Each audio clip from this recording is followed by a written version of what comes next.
Bwatwaliwa nabagamye nti ku dakiika nga maze okudda tugenda kubanga tukubiki ebibadde mu bitundu by'eggwanga ebyenjawulo mu kamyufu ak'ekibiina ekya NRM akabadde olunaku nga balonda abagendo bakwatira bendera bulonda okujja okw'omwaka 2021 naddala okunoonya obukongovule kubadde nnyo ku kifo ky'abaka paalamenti mu bitundu ebyenjawulo ewamu bakubaganye ewala abanene mu kibiina bawanguddwa. Twagala okulaga emboozi ennambula okufa obulungi ng'ekulaga biki eggwanga olwali bye lisibyemu mu kulonda akamyufu ak'ekibiina.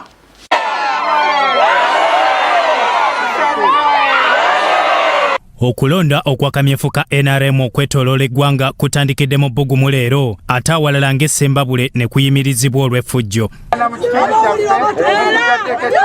Mu disitulikiti y'e Kasanda ebyokwekuuma ekirwadde kya coronavirus babivuddeko nga yo mu Kamusenene ku kifo Michael Yiga walondedde kutandise essaawa 7. Abalonzi basoose kuliisa ggoonya kuno nga kulima ne balyoka bajja okulonda era abasooseewo bakonkomadde. Okuvuganya okw'amaanyi kubadde wakati wa Michael Yiga ne Tomusime Habati era gye biggweeredde nga Yiga wano walondedde abala obululu 203 nga Tomusime alinawo 5 bwokka era omuwanguzi Yiga agamba eno ntandikwa ya 2021.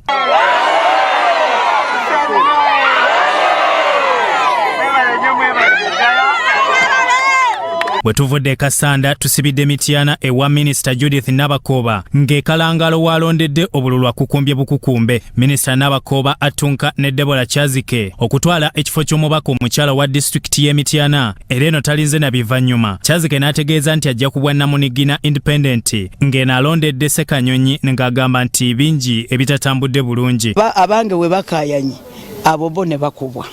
N'olwekyo nyongera kukowoola abo bonna abategeka akamyufu kano sobola okubeera nga kalimu amazima n'obwenkanya tukateekamu ssente nnyingi era nze sijja balimba nti wesibeera nga sikute kaadi mu kavuyo kendabye wano olwaleero ngenda kujja independent. Minisita Nabakoba avumiridde effujjo eryeyolese mu kifo walondedde sako n'abalonzi obutambala masiki. Naye abawagizi bange babadde bakkakkamu basigadde nga bakkakkamu kubanga babadde bakimanyi nti ffe kyetunuulira buwanguzi ate era tubulina era ku nkomerero ya byonna tuvuddeyo nga tuli bawanguzi. N'olwekyo neebaza abawagizi bange nti mwebale nnyo mwebali eddala kuba bakkakkamu n'okukuuma empisa. Ate nammwe abavubuka njagala okubasaba muleme kuwubisibwa 2021 muka bonna abantu bajja kuba bangi oba bajja kuba bawerako. Abamu bayinza okuba batidde akalulu k'omu mugongo, abalala oba oli awo bagambye babadde mu nnimiro ate nga tubadde n'obudde obw'okulonderamu. Naye tusuubira nti tujja kweyongera maaso okubasomesa n'okumanya obuvunaanyizibwa bwabwe lwaki balina okwetaba mu kulonda. Babalonzi abamu balaze essanyu abalala nga bemulugunya ku bitagenze bulungi. Abakooba ono kuba tumwagala nnyo mu kalangalo muno ate tulina okumwongera obululu obulala. Nabakooba ye muntu eyatujjukidde kubanga yagula ambulance atukoledde enguudo. Nziza okuwagira omukyala Nabakooba kubanga byatukoledde byo bitusanyusiza nnyo mu mikolo ng'omwo mu kufiirwa mukyala muwagizi asitudde abakyala mu mbeera yonna. Ate yo mu disitulikiti ey'e Mukono ku kyalo Mayangayanga omubaka Kafeero Sekitoleko walondera mu ggombola ey'ekimenyedde okulonda kuyiise nga bagamba nti omubaka Kafeero aguliridde abalonzi.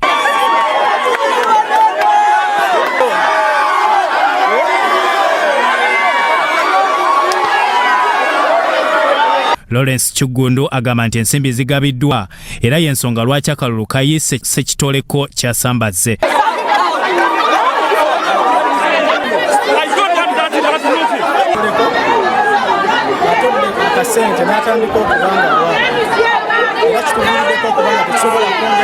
Amasimu genfuna lipoota ziraga nti awasinga obungi tuwangudde yadde nga emayangayanga wennondedde wabaddewo obuvuyo. Tutegedde bulungi obuvuyo obwo buleeteddwa aba People Power. Mu Mukono South omubaka Muyanja Ssenyonga ne Margaret Nakavubu anoonya eky'omubaka omukyalo wa disitulikiti basambira waggulu akalulu bwe kaba bagendedde obulungi. Mukyala Margaret afunye obululu 82.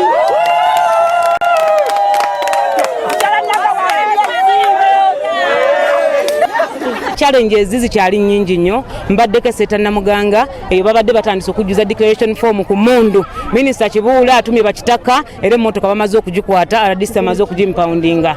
Kapeke naye babadde balina omulimu gwe bakoze nagwo nga mukyamu naye ab'ebyokwerinda batuyambyeko. Alonda naye kye neebaza nti era abamanye ekigenda mu maaso babaddewo era bakikoze. Era mu disitulikiti ey'Emukono abadde akulira ebyokulonda mu NRM emirimu gimuyinze n'agisuulawo ku ssaawa esembayo.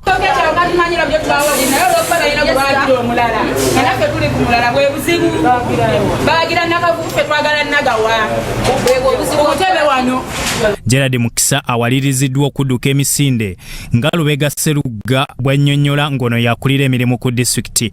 Era n'atulaga Beno Sekanyo n'agamba nti Mwami Beno Sekanyo ajja kusobola okukola emirimu egyo bulungi nga bwe mbadde ngikola wadde kize mu kaseera buli omu alaba nti kiki era kikulaga nti choice gye yakoze yekulaga omutima gwe yakoze eki yatambulidde.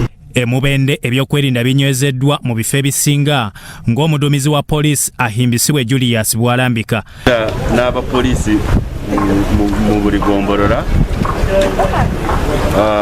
turawune ebitundu byaffe okulaba nti akalulu ka NRM bakaronda mu mirembe. David Kabanda ayagala okukiikirira Kasambya ategeezezza nti banno 8 ajja kubawangula wadde nga abawagizi be babatulugunyiza.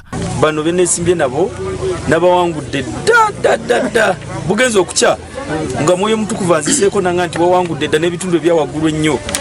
Era akuliddemu ebyokulonda Emubende Kiberu Moses ategeezezza nga kalukano bwe kabadde akamazima era nti waakulangirira omuntu yenna anaaba awangudde. Kabadde mu bubbi kabadde mu ki era akalulu abantu bakalonze bulungi nnyo twakedde ku makya ne tulonda akalulu kano natusuubira nti buli kimu kigenda kuba bulungi. Results zitandika okufuluma mangu bona kutandisa essaawa 5 zennyini era olumala okulonda abantu nga bavaawo bamaze okusayininga DRA forms zaabwe. Emubende bwe tuvuddeyo tutuukidde Luweero ng'eno okulonda kutandikidde mu budde era yo ekakoola.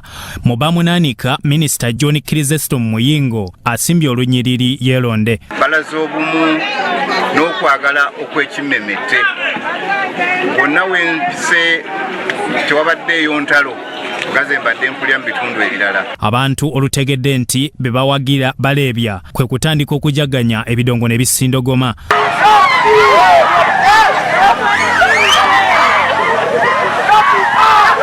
Wetwogerera abasinga bali ku kitebe ekya disitulikiti e Luweero nga balinze okuwulira abayiseemu okubakwatira bendera ku bifo eby'enjawulo. Afunye obululu 134 naddirirwa Inginia Nakate Lilian obululu 28 naddirirwa Nakalawa Farida n'akalulu kamu. Sise Muronda afunye 0 Namulindwa Joy afunye 0 Rebecca Naranga afunye 0 Nezina Ali Nasuru afunye 0. Era okulonda kugenza bulungi tetufunye muteteekanyizibwa kwonna. Ewakiso mu Busiro North embiranye eri wakati wa Minisita Sozi Galabuzi neyaliko omumyuka w'omukulembeze w'eggwanga Gilbert Bukenya era ebyakavaayo biraga Galabuzi aleebya Bukenya. N'oyo kyetuva kwe tusinzira omuwa obululu kyatukoledde mu myaka 3 gyokka kiragwa okusinga emyaka 20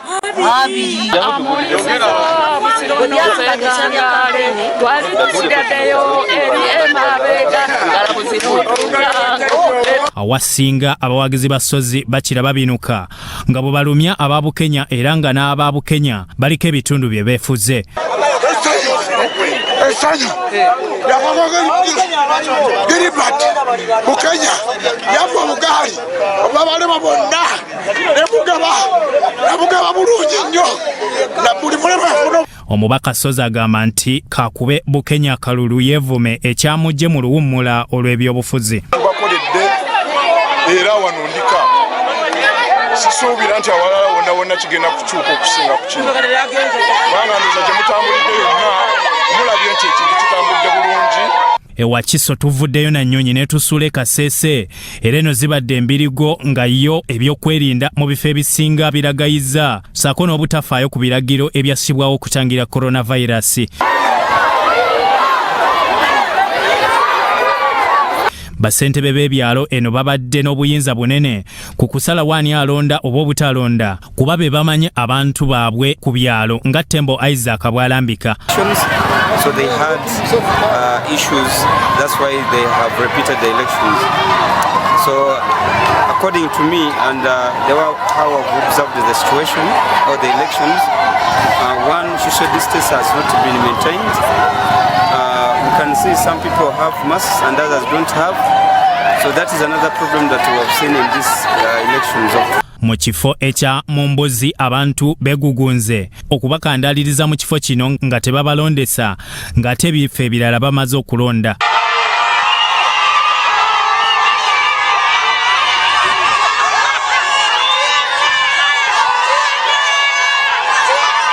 Ennyonyi etututte ekasese etulinze netutwala embale mu bugwanjuba obw'eggwanga awali okuvuganya okw'amaanyi wakati wa Lydia Wanyoto n'omubaka Koni Nakayenze Galiwango nga bano battunka ku kifo ky'omubaka omukyala owa disitulikiti ey'Embale. Abawagizi baabano balwanidde ku dduuka Seero lwabamu kuyingizaamu batali ba ku kyalo kino. Ebyalo ebirala abantu baganya okulonda nga bagamba nti gavumenti teyawa masiki ezibadde zeetaagibwa okutuuka walonderwa. Abalonzi bo basazeewo okwebala ku dduuka Seero nga babalondesa balendera nga bwe beekwasa mbu bagoberera lukalala lw'abalonzi. Abadde wa Koni olulabera Lydia Wanyoto ng'ekoma muli n'agaana okubala. Netusalawo ffe ng'abakulembeze netukibala netubala ne chairman naawe kinezingi n'abantu abaddewo ekyo nekiba nga kiwedde. Kibaddewo nti tebakkiriza abantu okubasoma amanya. Abantu bengezaako okusoma amanya baganya okukkiriza okubasoma amanya nga tetusobola kubala abantu tutamanyi wa gye bavudde. Ekintu kiri kimu nti bayogedde abantu betulina okubala be bantu abali mu register abantu ab'oku kitundu. Ate yo ebulambuli omubaka wa Bulambuli Burundo Alex yafunye akabenje ngali mu kujjanjabibwa ku ddwaliro eddene Embale. In some areas the people were deleted stubbornly. People have envy of their friends, so they deleted. But now that the president has okayed, they will vote. Then these other ones, it will depend on the committee, mainstream at the village level or cell. Ebivannyuma ku bawanguzi mu kiseera kino birangirirwa ku bitebe bya districts ez'enjawulo ate nga balala bakulinda nkya nga ne gye kuyiise bakukuddamu mu biseera ebinaabategeezebwa. Bikuŋŋaanyiziddwa ekitongole ky'amawulire ekya Sorot Television.